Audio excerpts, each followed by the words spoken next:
우리 눈에는 보이지 않지만 한 알의 씨앗이 바람에 날려서 땅에 떨어지면 그 씨앗은 깊이 뿌리를 내리고 그리고 자라서 풍성한 열매를 맺는 나무로 성장하게 되죠. 저와 여러분들도 마찬가지입니다. 우리 안에 생명이 들어오게 되면 그 생명은 자라게 되어 있습니다. 예수님이 우리 안에 들어와서 주신 것이 생명이고 그 생명을 품고 성장하고 성숙한 사람들은 반드시 풍성한 삶을 살아가게 되어 있다는 것이죠. 오늘 저와 여러분들의 인생이 풍성한 열매 맺는 인생이 되시기를 바랍니다.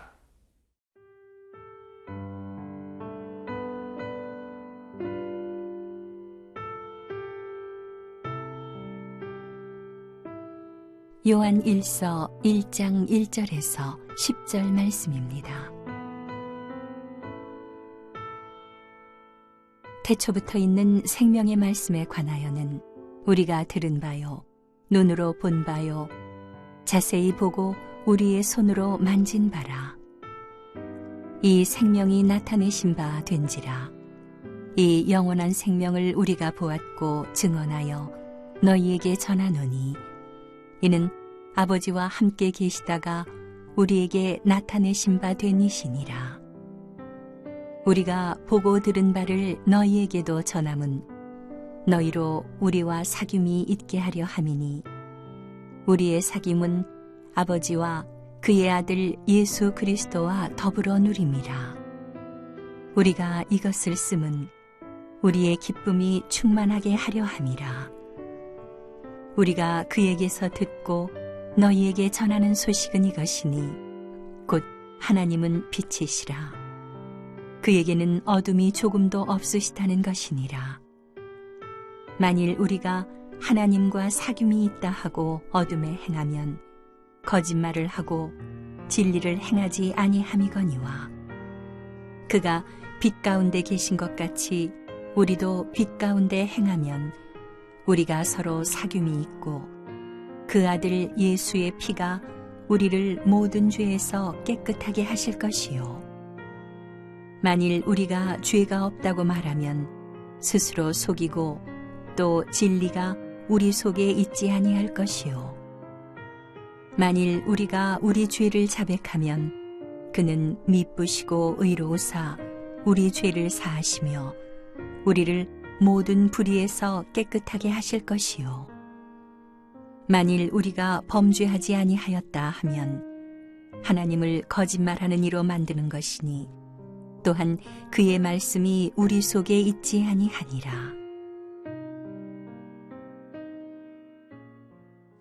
사도 요한은 요한 1서를 기록한 목적에 대해서 요한 1서 5장 13절에 이렇게 증거하고 있습니다. 내가 이것을 쓴 것은 너희로 하여금 너에게 영생이 있음을 알게 하기 위하여 이것을 썼다라고 기록하고 있습니다. 영원한 생명, 이것이 너희에게 있다. 생명이 있는 사람은 좌절하는 상황 가운데 포기하고 싶은 순간 가운데도 그 생명 때문에 다시 일어나서 다시 빛 가운데로 나아가서 다시 도전하고 다시 시작할 수 있게 되는 것이죠. 이 사도 요한이 요한 1서를 쓸 당시에는 교회가 굉장히 외적으로나 내적으로 힘든 상황 가운데 있었습니다.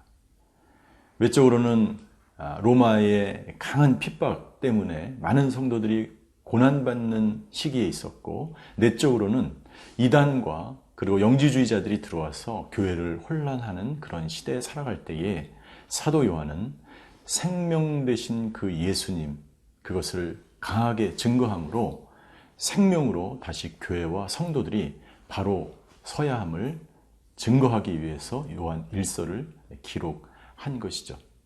1절에 보니까 이렇게 기록하고 있습니다. 태초부터 있는 생명의 말씀에 관하여. 태초부터 있었다. 그런데 이것은 생명의 말씀이었다. 그리고 말씀은 생명이었다. 예.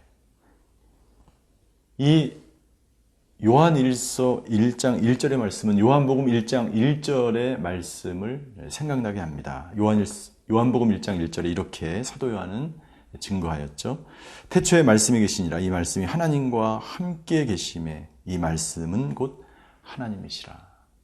말씀이 하나님과 함께 하셨고 그것은 태초부터 있었던 말씀이고 그리고 그 말씀은 곧 하나님인데 요한복음 1장 14절에 또 이렇게 기록하고 있습니다. 이 말씀이 육신이 되어 우리 가운데 거하심에 우리가 그 영광을 보니 하나님 아버지의 독생자의 영광이요 은혜와 진리가 충만하더라. 말씀이 육신이 되어 이 땅 가운데 내려오셨습니다. 태초에 그 말씀은 계셨고 그 말씀은 하나님이시고 그리고 그 말씀이 육신이 되어 이 땅 가운데 오셨다. 그분은 누구십니까? 바로 예수 그리스도를 말하는 것입니다. 이 생명이 2절에 보니까 2절 이 생명이 나타나신 바 된지라. 이 영원한 생명을 우리가 보았고 증언하여 너에게 전하였다. 누구입니까? 예수님을 말하는 거죠. 이 생명, 예수님은 생명을 이 땅 가운데 주시기 위해서 오신 분입니다. 예수님을 믿은 사람은 누구든지 구원을 얻을 수 있고 생명 가운데 살아가게 되고 살 수밖에 없는 인생이 되는 것이죠. 그 예수님을 모든 사도들은 눈으로 보았고 만졌고 경험하였습니다. 그러면 지금 현재 우리는 무엇을 통해서 예수님을 만지고 보고 경험합니까? 그것은 바로 말씀이 육신이 되어 이 땅 가운데 오신 예수님을 경험할 수 있는 것, 그것은 바로 말씀입니다. 예수님은 생명을 이 땅 가운데 주시고 한 알의 밀이 썩어져 죽으면 많은 열매를 맺는 것처럼 예수님은 한 알의 씨앗이 되셔서 죽으심으로 열매를 맺는 인생을 사셨습니다. 그리고 생명을 우리 모두에게 증거해 주셨고 지금 현재 예수님은 부활 승천하셔서 하나님 보좌 우편에 앉아 계시죠. 그러나 우리의 삶 속에서 우리가 어떻게 예수님을 경험하며 체험하며 살아갈 수 있을까요? 말씀을 통해서 우리는 그것을 체험할 수 있습니다. 그래서 말씀이 육신이 되어 이 땅 가운데 오신 것이죠. 무엇 때문에? 그 생명을 우리에게 증거하기 위해서입니다. 세 번째, 생명을 주기 위해서 예수님은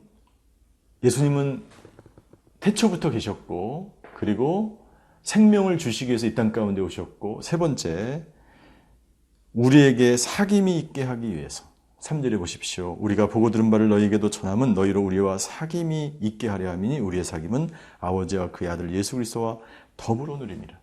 온전한 사귐은 어떻게 이루어집니까? 예수님이 이 땅 가운데 오셔서 하나님과 우리를 교제할 수 있도록 사귈 수 있도록 허락하셨습니다. 그리고 그 사귐은 하나님과의 사귐뿐만 아니라 우리 성도와 성도 간에 교회 안에 모든 교제가 사귐이 가능하게 한 것은 바로 생명이 우리 안에 오셨기 때문입니다. 따라서 여러분들 우리가 진정한 사귐과 교제는 예수님과 함께 할 때만이 가능한 것입니다.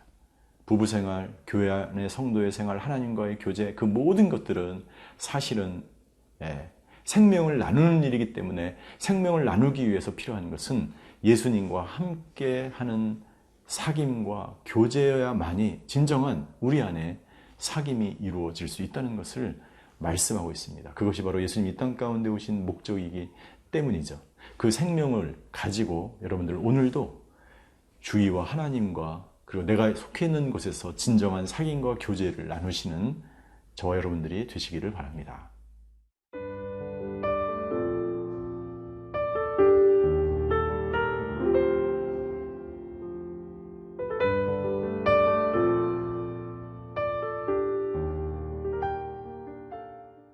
사도 요한은 예수님이 이 땅 가운데 오신 이유에 대해서 계속해서 증거하고 있습니다. 예수님이 이 땅 가운데 오신 것은 우리의 기쁨이 충만하게 하시려고 오셨다. 4절에 기록하고 있죠. 우리가 이것을 쓴 것은 생명이 이 땅 가운데 오신 것, 빛 대신 예수님이 이 땅 가운데 오신 것, 그것은 우리의 기쁨이 우리 안에서 충만하게 하려고 예수님이 이 땅 가운데 오셨다는 것이죠. 예수님 스스로도 요한복음 15장 11절에 이렇게 증거하셨습니다. 내가 이것을 너희에게 이름은 내 기쁨이 너희 안에 있어 너희 기쁨이 충만하게 하려 함이라. 예수님은 기쁨이 충만한 가운데 사셨습니다. 사역하셨습니다.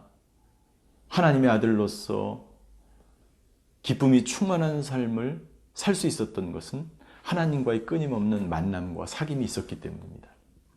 예수님이 가졌던 이 기쁨을 저와 여러분들도 예수님은 갖기를 원하셨다라고 제자들에게 그리고 사람들에게 이야기했습니다. 마찬가지입니다.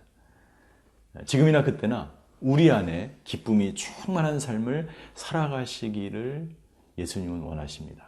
언제? 우리가 생명을 소유한 사람들이 하나님과의 사귐과 다른 사람과 영적인 상인과 교제를 통해서 우리는 기쁨이 충만해질 수 있습니다. 왜냐하면 기쁨은 관계로부터 오기 때문입니다. 혼자서 사귐이 없이 있는 것, 아무도 없이 나 혼자 살아가는 것 기쁠 수 없습니다. 왜냐하면 기쁨은 관계로부터 주어지는 것이기 때문입니다.